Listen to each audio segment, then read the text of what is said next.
Good afternoon. Just a little bit of background to who we have with us today.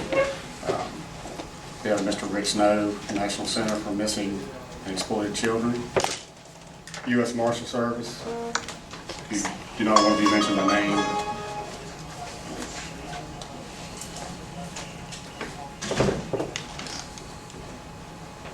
Back in 1986, I believe it was March the 2nd, I was a young police officer, just started at the Covington Police Department February the 1st.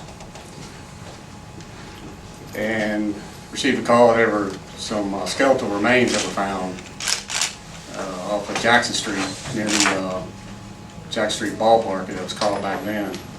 And the name's changed to Nettleton Ballpark now, by two fishermen. These remains kind of lay dormant for a long period of time.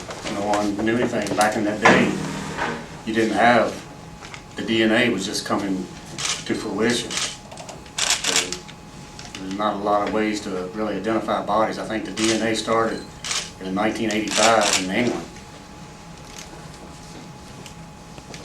I'm going to go over just a little bit of the history of where we were and where we've came to and what we know now.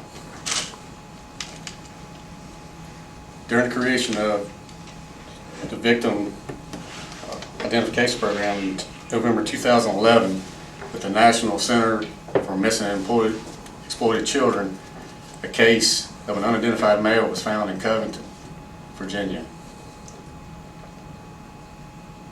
At the time, the case was entered in the nameless by the Office of Chief Medical Examiner, but not in NCIC, and no law enforcement agency was documented in the nameless profile. Determined that both Covington Police Department and the Alleghany Sheriff's Office agreed to reopen the case and accepted the assistance of what I call NECMIC, which is the National Center for Missing and Exploited Children, could offer to help identify the young male. In March of 2015, Project Alert consultant Rick Snow, I mentioned earlier, Bruce Wallstead, met with Lieutenant Richard Fridley of the Alleghany Sheriff's Office and learned that he had been able to construct somewhat of a case file. The copies were given to them. On basically the case file at that time was on March 2nd, 1986, two fishermen found some partial skeletal remains in 1985. Michael was originally from Detroit, Michigan, and faced much hardship growing up. Michael was abandoned by his father when he was very young. He never knew him.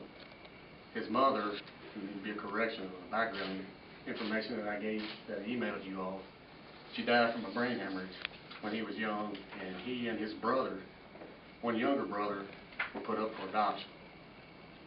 One of his brothers died in an accidental house fire.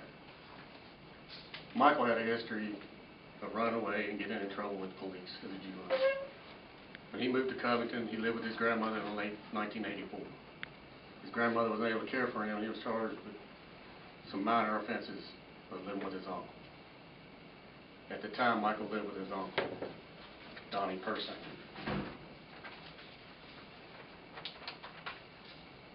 Well, fast forward a little bit to July of 2015, when the U.S. Marshal Service, with their agents, were able to track down the brother and obtain a DNA sample. The only living relative would have had a DNA match from Michael, which is with us today. His brother Wally Perdue, his sister Sandra Miller, and their longtime family friend Sandy Jewell. And our cousins too. And along with the other cousins that I weren't aware that were going to be here, but It's all I'm right. glad you're all here. They tracked him down. They did the DNA test. Nothing came back because of missing. It wasn't a match. John Doe, as both had DNA uploaded into CODIS, and no associations were made. And I believe it was in 2016 what they did is they did a more stringent Y plus STR testing, so a stronger association could be made between samples. Those agencies agreed and made the appropriate request to respective labs. On August 1st, 2016, Lieutenant Fridley contacted and advised that received from the Office of Chief Medical Examiner a lab report confirming the testing was completed and was consistent with the Y-STR profile developed on the remains with a shared mtDNA Y-STRS consistent physical descriptors and case circumstances.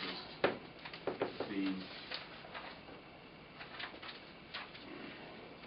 test ruled that the John Doe found in Alleghany County in 1986 to be Michael Perdue, 17-year-old, that had been missing since 1985. Michael's death was ruled undetermined and no trauma or perimortem injuries were determined on the remains. And that's why we're here today. Today, to me, is a great day. It's a great day to be wearing a badge.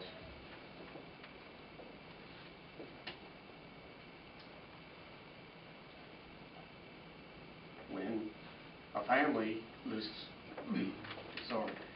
someone and never find their body, it's just out there wondering where they are. And maybe they're still alive.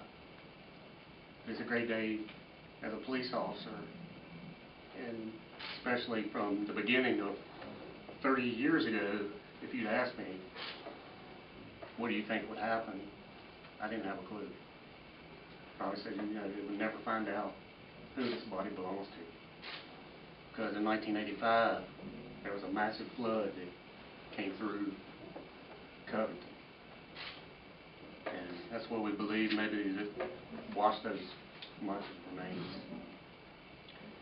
So it's a great day to be able, along with thanks to Harrison Funeral Home for doing the cremation and Loving's Funeral Home, to be able to present the remains of Michael Perdue to his family.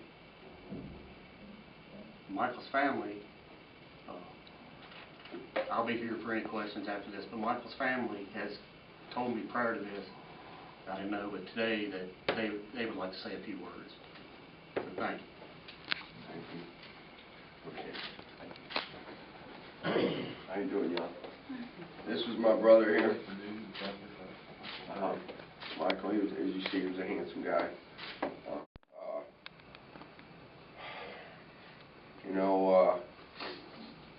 We had such a short time together, but we got good memories, So, a brother's love never dies. Thank you, y'all. Let's go home, Michael.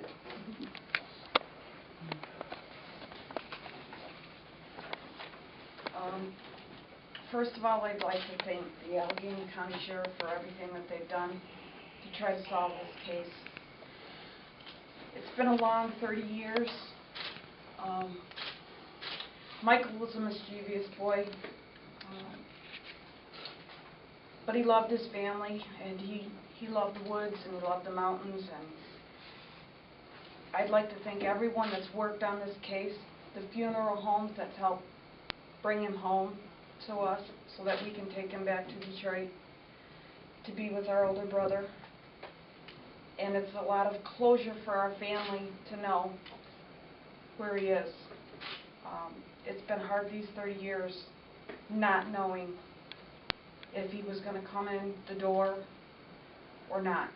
And I'd also like to say thank you to my best friend Sandy for making it possible for me and my brother to come down here to get his remains, to say thank you to the deacons at the church that donated the gas cards that enabled us to come down. And everybody out there in Ann Arbor. Everybody in Ann Arbor. My brother stood on a corner to get donations. We had a GoFundMe page. It was a hard effort to be able to drive down here, but we're going to be able to drive down and take Michael home. And we appreciate everything that everyone's done. Thank you. Sister Michael, speaking here.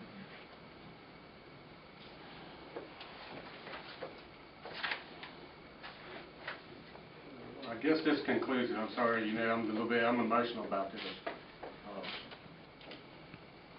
any of us, with the family, myself, we're available if you all want to individually ask us any more questions or whatever. Sheriff, Thank you. quick question from Facebook here this morning as we're broadcasting live on Highway 64. The question that is being raised is, does the Sheriff's Office or does the agency that investigated Michael's death, does it know actually what did take Michael's life? No, we do not. It's undetermined. Took an accidental death.